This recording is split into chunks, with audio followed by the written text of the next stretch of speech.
Let's see. That's the part number. And I'm going to install it.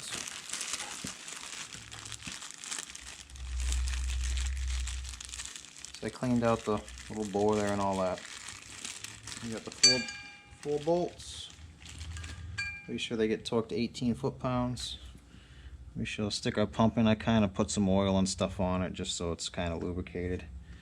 I don't really want to put it in there dry.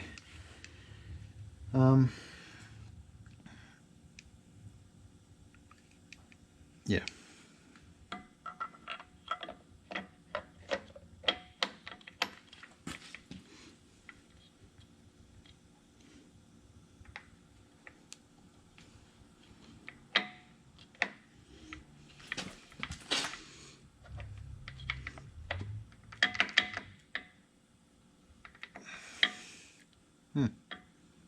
Got a little play in there. I wonder if that's normal.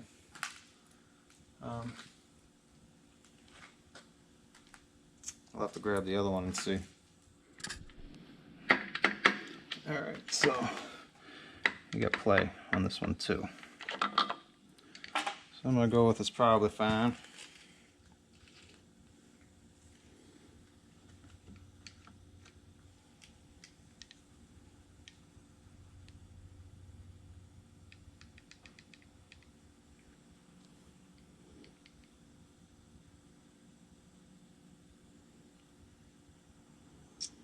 I'm not wild about the Chinese pump, but I guess if you want genuine Cummins parts, you get them from China.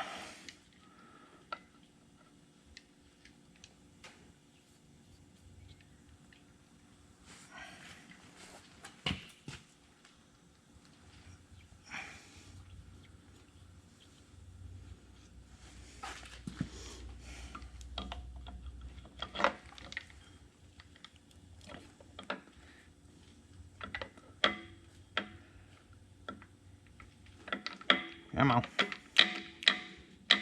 There.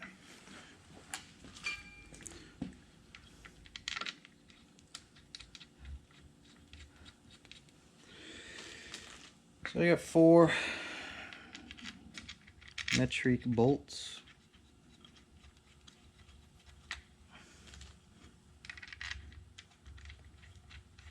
I'm going to torque them to, I could say 18 foot-pounds.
You know, I like this because I can see the numbers going up.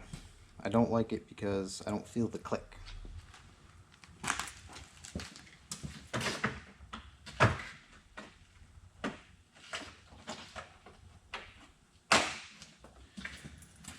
Yes, there's just no pleasing me.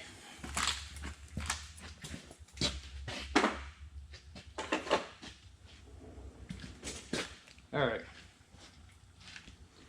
So we'll go this one back, and I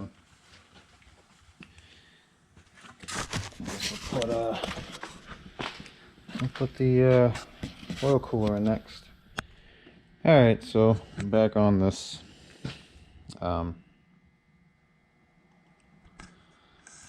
Alright, so what I did was I got a front main seal with a wear sleeve in it. So here's the seal. There's a little installer slip-on thing for the crank, just slip it over. They give you this driver tool, and when I put this in, I centered the driver tool in the front and I put it in through the front. All the instructions after I read them say to put it in through the back.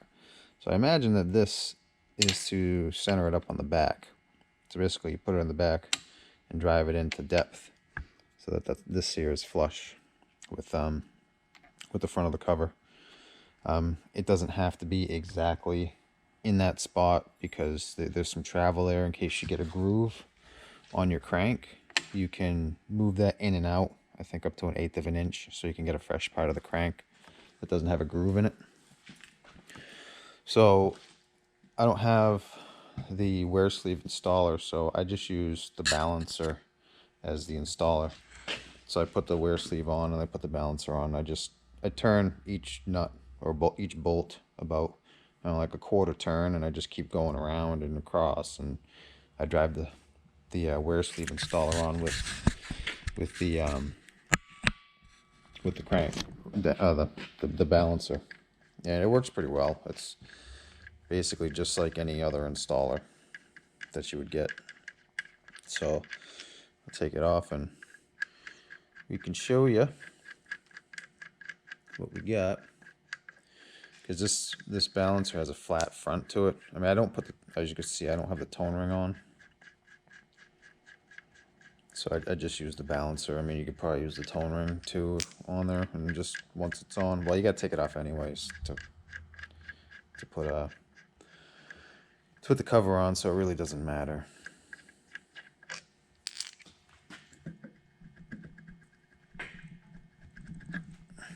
So there. Got a little rust on it.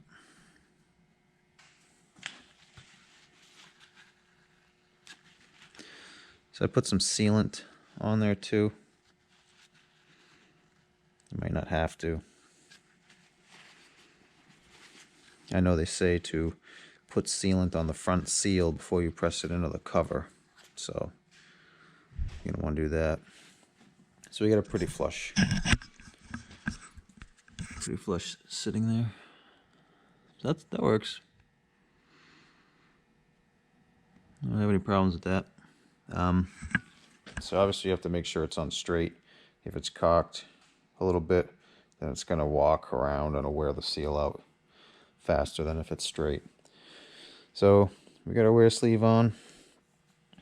I gotta get the front cover put on. I'm gonna put this the oil cooler on next. Alright, so I got a new oil cooler, just because this one had a bearing failure, so I don't know if we have any metal or anything inside this cooler that was in there. So here's the part number that's on it. And it should be the same as right there. So we'll install this into the hole. So I was looking around, I seen like a chart for how to torque these down. So I'll post the picture up right here.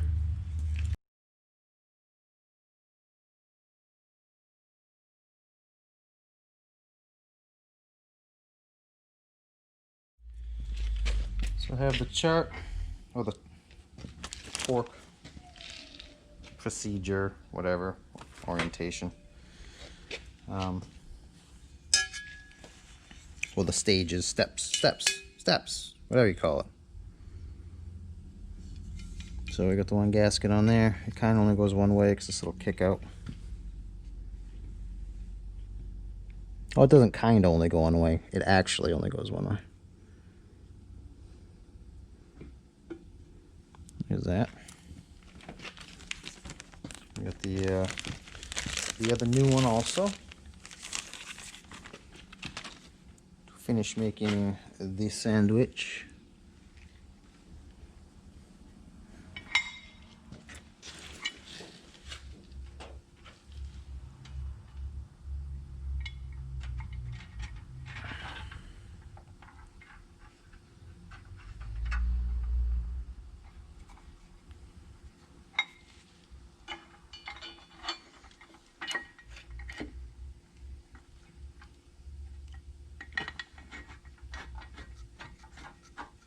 Alright,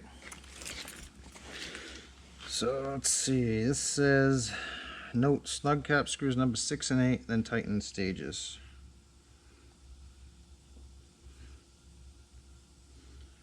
So which one's 6 and 8?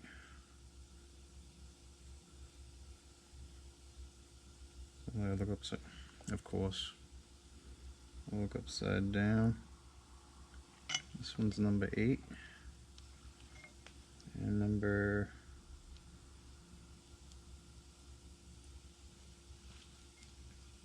6 is in the middle. So this guy.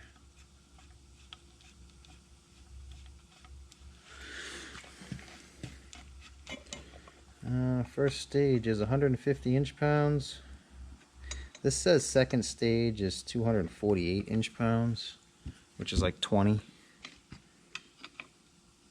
But I don't know if that's accurate for this, because everything I've seen said that it was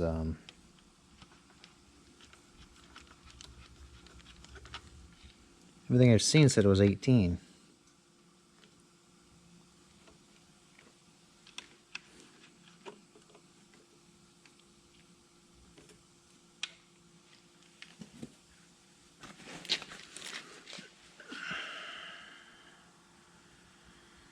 What do we got? Here, this one was 1. Get my little chart ready.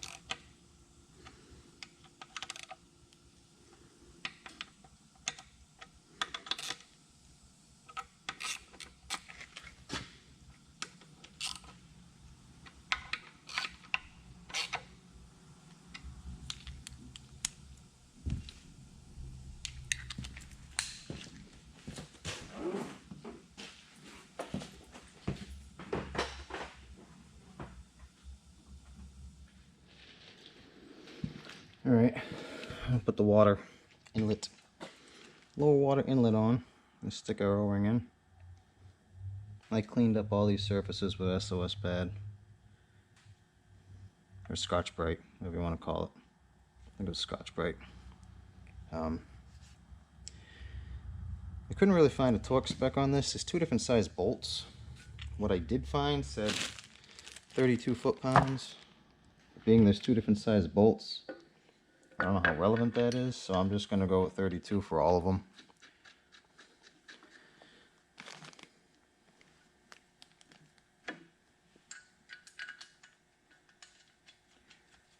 I would think there would have been 2 different torque specs for it, just because there's 2 different bolts, but maybe not.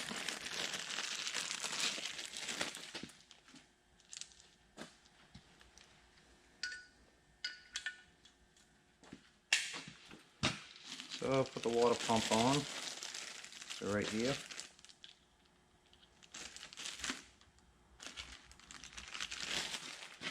The water pump is going to be 18 foot-pounds.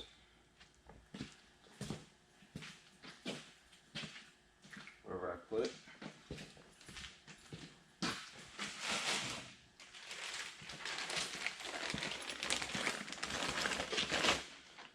So I opted to get a new water pump. The other one had a little bit of play in it. Probably wasn't leaking.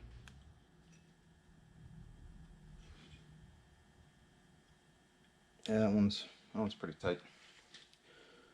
So this one's made in Italy. I don't know where the weep hole is on this. So it's in a bit of a different location. I don't know why. The weep hole location on this is on the front, but on the older ones, they're on the back. So that's something to keep in mind.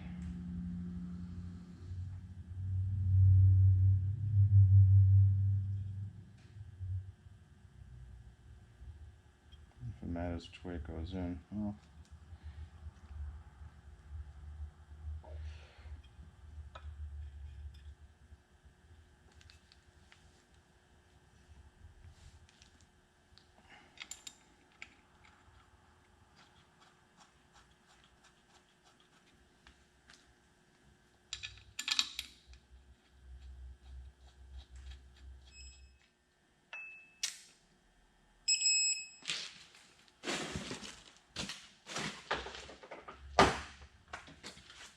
that. So I looked around some more and I found another torque spec for that plate, or the oil cooler there was 18 foot-pounds, so I only went to 19. So keep that in mind. Alrighty, so we got this front seal put in. You can either use the installation ring or you can use a aftermarket one or something. It's up to you.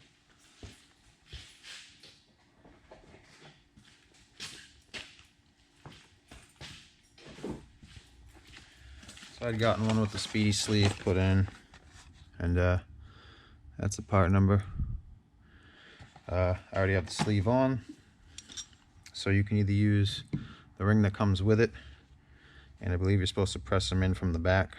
So you put that on there, press it in the back side, or I've got this one, which this all slips right inside, and it centers it all up, and then you get the depth right on the face there, and that's when you know you're in. Alright, so you're going to put some high strength red Loctite on this, or you can get the Mopar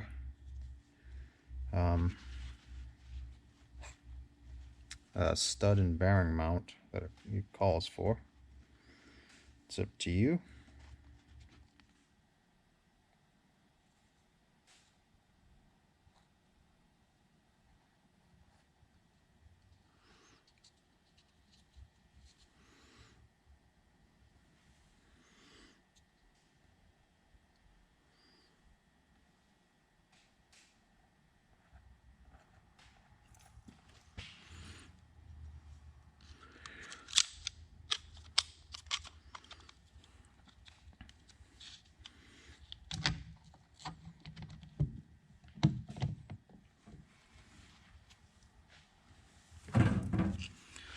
Support the cover with some side blocks.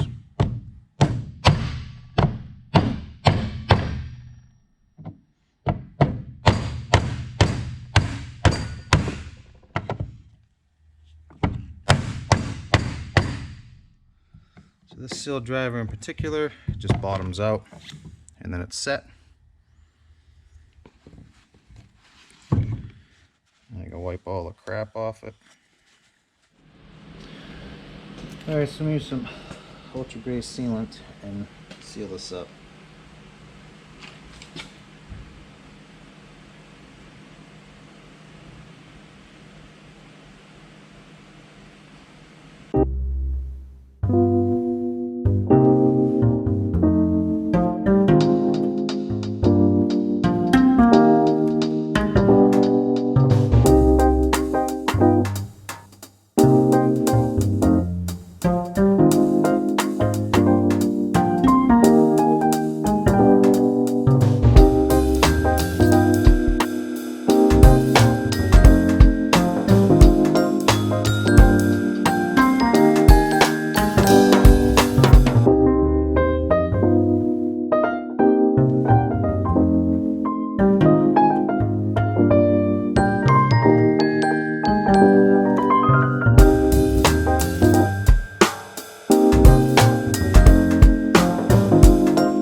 So you get two different types of piston cooling nozzles. You have an earlier set, which is this.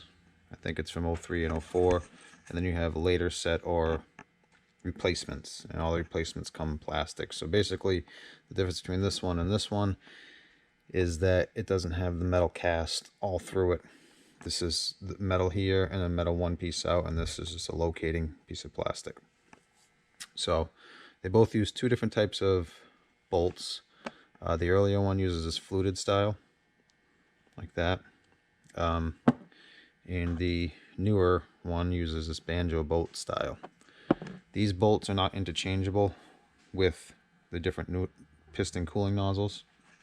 So if you have the earlier style and you don't want to reuse them, then you need to get the new bolts for this one, because these ones didn't in the kit didn't come with the bolts, so I had to buy the bolts. That right there is the part number for the bolts.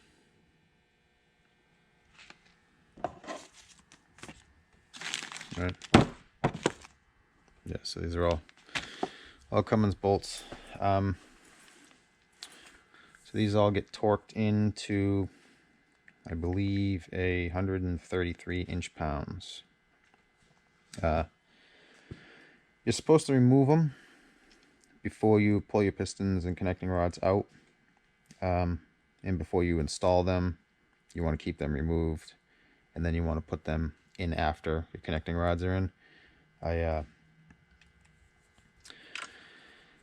I put them in before I installed the connecting rods. I only had a problem with one. I caught one of them and kind of bent it up, so I had to kind of bend it back into place where it was supposed to be. I'm pretty sure I got it aligned correctly. I don't want to take any chances though reusing these, because I don't know if they're bent exactly right. They almost all of them seemed like they were contacting the piston. So when the piston was all the way up bottom dead center, I couldn't even get the tip of a zip tie between the nozzle and the piston. So they were extremely close. So I figured I would just reuse these, and then I can rule out the fact that any of these might have been bent incorrectly, or because I had to start kind of moving them a little bit so they weren't touching the piston, because it would have just ruined them if they were touching. So I figured I'll just get the bolts and I'll use these, and that's how we'll do it. So you want to put a little bit of blue Loctite on these bolts before you put them in to hold them in. I don't believe you Loctite these because there was no Loctite on them, but you can install them as you wish. But I'm going to put a little blue Loctite on them, torque them to 133 inch-pounds, and we'll install all these. So basically you can't see it, but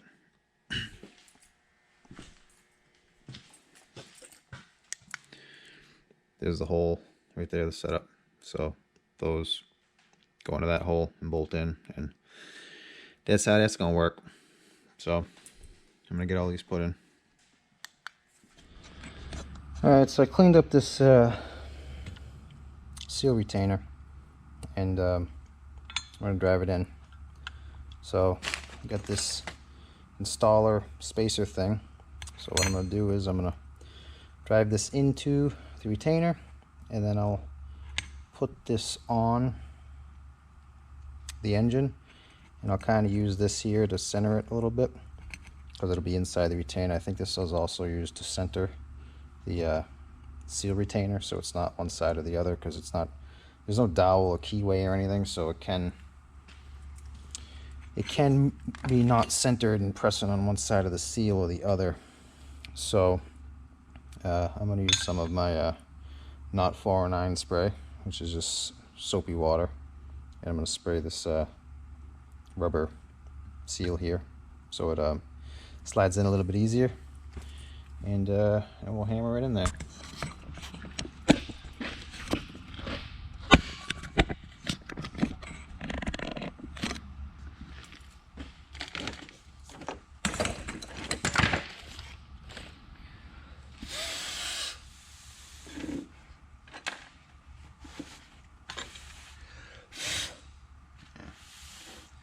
I ain't getting much closer than that because I don't want to put this on a piece of stuff here.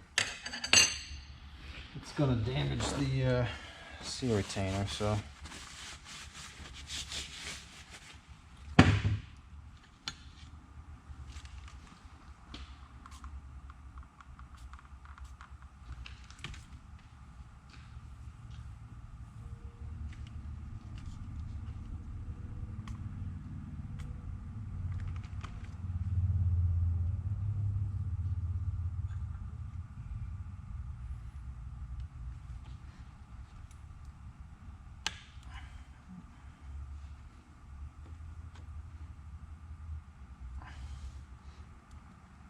I can almost put that in there by hand.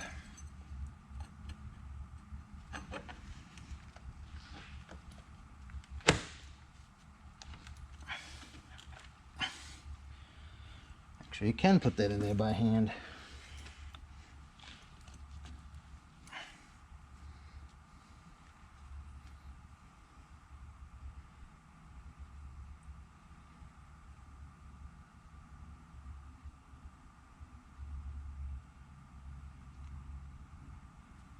Okay, that's pretty easy. So anyway, step one. Alright, so step two, I cleaned up the surface area with some brake clean. I cleaned off the crank journal there with some brake clean, because you want to install the seal dry, otherwise it won't seal right. So I put some black RTV on both sides, just a really thin layer. And we've got the little plastic install tool in there, and we'll slip it on.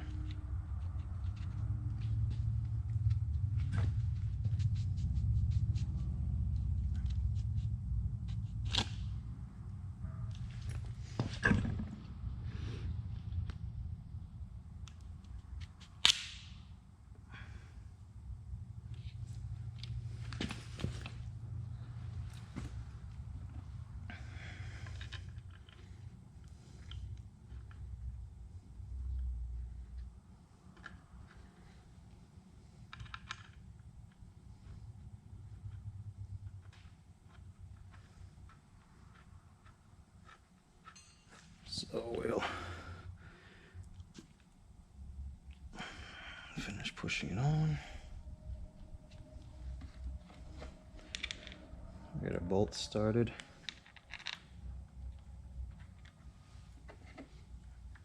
These bolts will get torqued to 89 inch-pounds.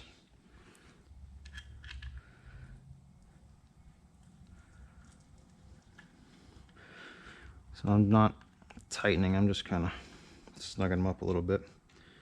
So now that we've got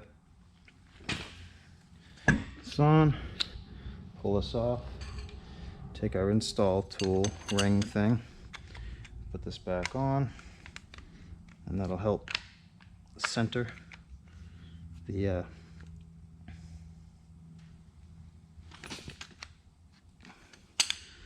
don't know why it doesn't go on all the way, but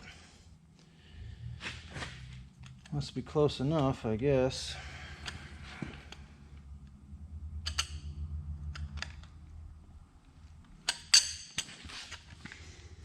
So what this is supposed to do is this is supposed to center this housing or the retainer on the crank, so it's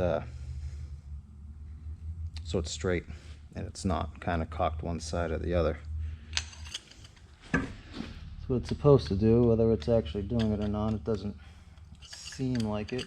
Seems kind of crappy, but I don't know, I guess.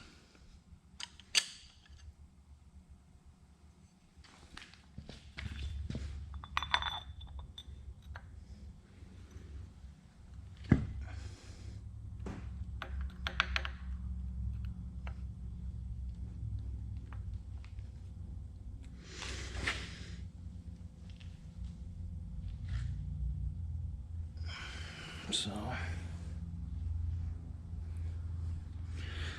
seems pretty centered.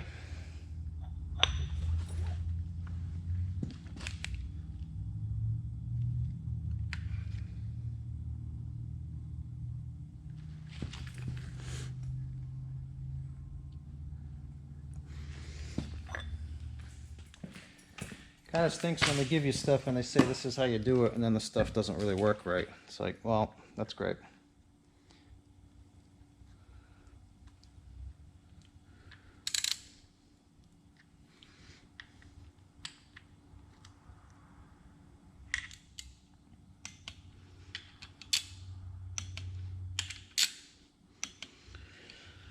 So I'll let this relax a little bit and see if it squishes at all, and then I'll retorque them just to make sure that they're torqued right and that the gasket doesn't squish and let some pressure off.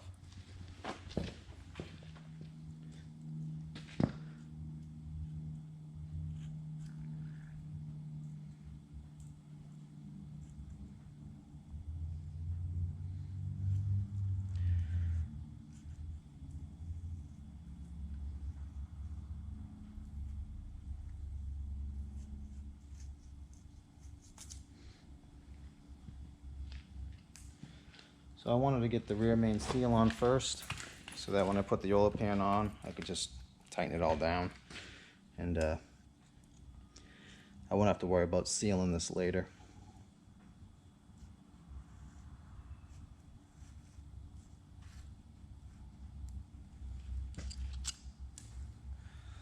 So when you put the oil pan on, I would suggest in these upper corners here, probably show you. I would suggest in these corners here, putting some RTV here, and then in the front where the transition is, just to make sure that that seals the way it's supposed to, and you don't have any issues with that.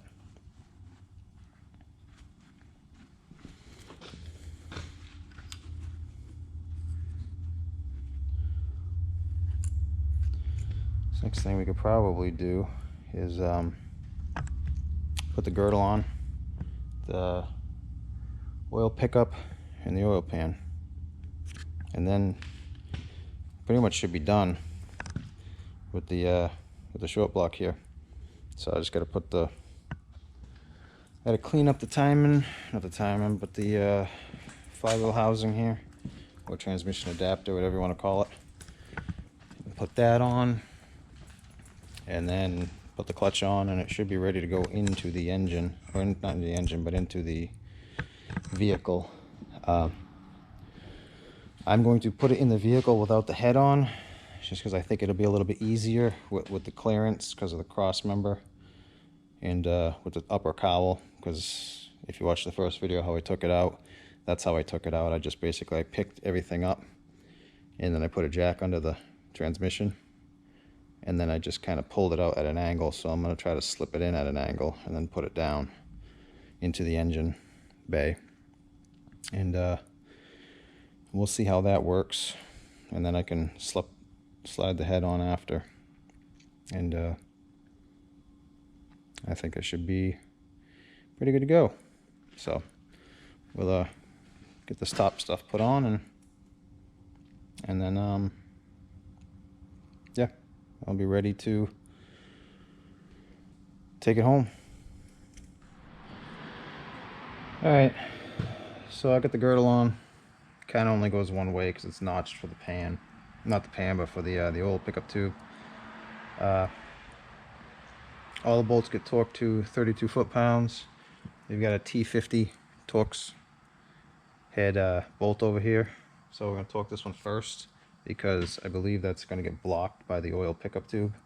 And then we'll put the oil pickup tube on, and it's going to bolt down on this one and then this one. And then we'll torque them all to 32 foot-pounds.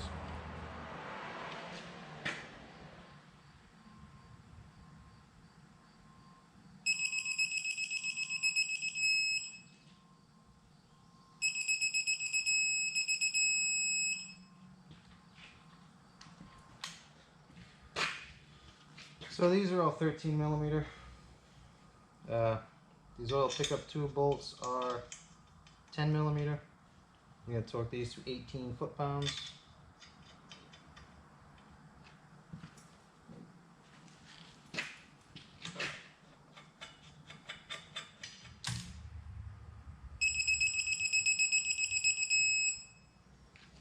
Alright, so I'm going to put some black RTV in the corners here where the flanges and the timing cover and stuff all meet. Just a little bit right across the little gap there on all four corners. And then I'll put the oil pan on. Alright, so I got some of the red RTV. I just did a thin layer on there around the little holes on both sides. Stuck the gasket down. So I believe these bolts all get torqued to, I think it's 27 foot-pounds. 21. So these all get torqued to 21 foot-pounds. I'm going to put a little bit of Loctite on each one of them. That's how all the big trucks come, with Loctite on the oil pan bolts. So we shouldn't have any leaking issues or bolts loosening up. So I'll just put a little bit of blue Loctite on there, and then torque them all down. So for some reason, like some weird shortage or some weird thing with getting the 03, 07 oil pans. You can get a stainless one too if you want to spend $700 and something from Gino's Garage. But I ended up getting this guy. It's a big iron one. I guess it's got a thicker flange or something, so it takes the 6-7 bolts instead of the 5-9 bolts. But basically it was kind of a quality one that was available, so I think it was like 300 something bucks. Just say this one on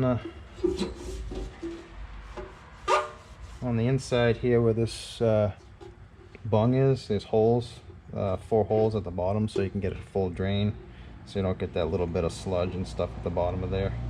It'll drain in the sides. So I guess that's a plus. But so anyway, I'm gonna stick this on. I had a little trouble with this gaskets. Wanna kind of collapse in, but with the RTV, it pretty much holds it in place now.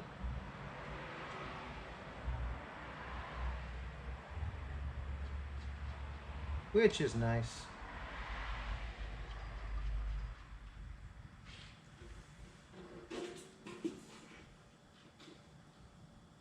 This is the last hurrahs or anything in there I might want to do.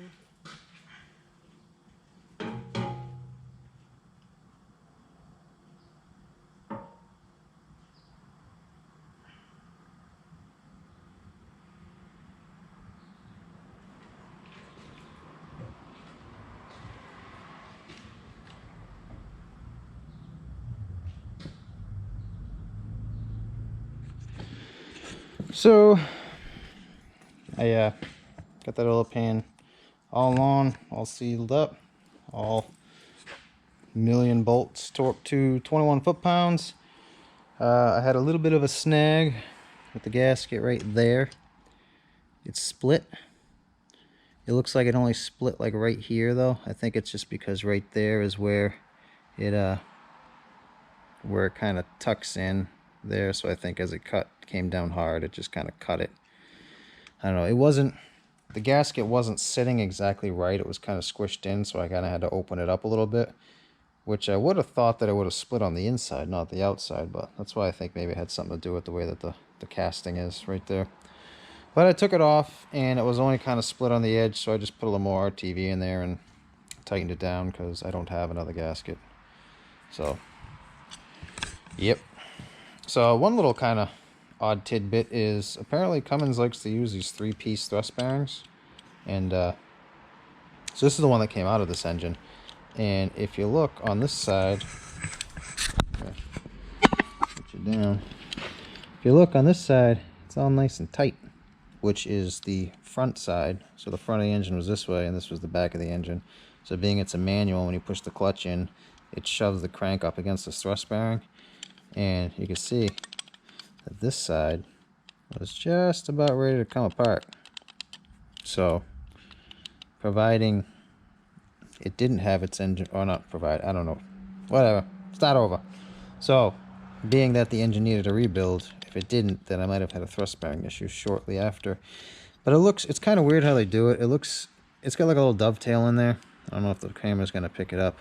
But it looks like right here on each side, they kind of stake it in and cut into it, and that kind of pushes the dovetail closed. So it seems, and it's on all three of them.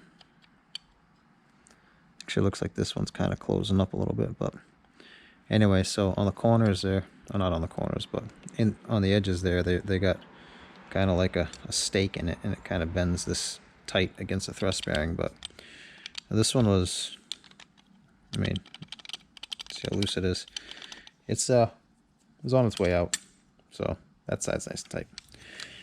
Anyway, the ones I put in there were 3-piece, or not 3-piece, but 1-piece Molly ones, and I went with the full 360-degree thrust bearing instead of the 180, because this had the cap in it that received the other half of the thrust bearing, so I didn't have to do any machining or anything. So it was just a slip right in fit.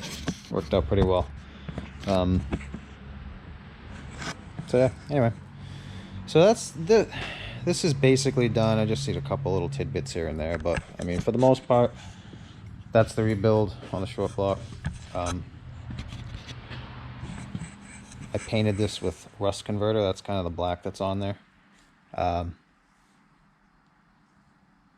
Now I have to try to get it off, because apparently non-flammable, non-toxic means, oh, that's going to burn down. So apparently in liquid form, the stuff is considered non-flammable, non-toxic, and safe for all things except for high heat applications. But apparently when you put it on a block that's going to get to be 200 to 220 degrees, all the world's going to come crumbling down, and the manufacturer says that I need to get it off because it's probably going to ignite. So it leads me to believe that something's a little fishy with the description for the stuff that I bought. So I'm kind of really, really irritated about it, because it's not going to be fun to get this stuff off. I might try sandblasting it. I don't know exactly what I'm going to do. I was using this little abrasive thing. I mean, a couple of minutes I got that off, but I mean, it's not going to be fun. I know that. And I don't necessarily think that it will ignite, but, you know, I'll get as much off as I can. Some of it, I mean, the flat spots, it's just kind of peeling off, so I guess it wasn't on there all that great. But like the real rusty spots, yeah, that's going to be something. So, I mean, I put a torch on it and nothing happened. But they seem to think it will. But they didn't do any testing for high heat applications, so they have nothing to back this up. But they're saying that this is what's going to happen, which I find kind of strange too. So, everything was done in liquid form. no dry form testing. They can't give me any numbers on when it could combust, yet it's definitely going to happen if I do it. So, I don't know, kind of a little weird. But, anywho, so, all I got left to do is clean up this guy and put this on. And then I will put the clutch and stuff on too, as well. So it's all in one nice, neat pack. And we can stick it back in the vehicle. Yeah, so anyway, I'll probably wrap this video up right here and call this the rest of the short block video. And I'll have another one on putting the clutch in and then putting this back in the engine. And I'll have another one with measuring the head, checking it for flatness, and then going through and lapping the valves and all that stuff. At least I think I will. I haven't done it yet, so I don't know what I'll end up doing. But that is my plan, to do that stuff. So that should be in a video coming up after this one. So anyway, if you watched, great. If not, you should watch. And I thank you for watching, if you watched. So yeah, have a nice day.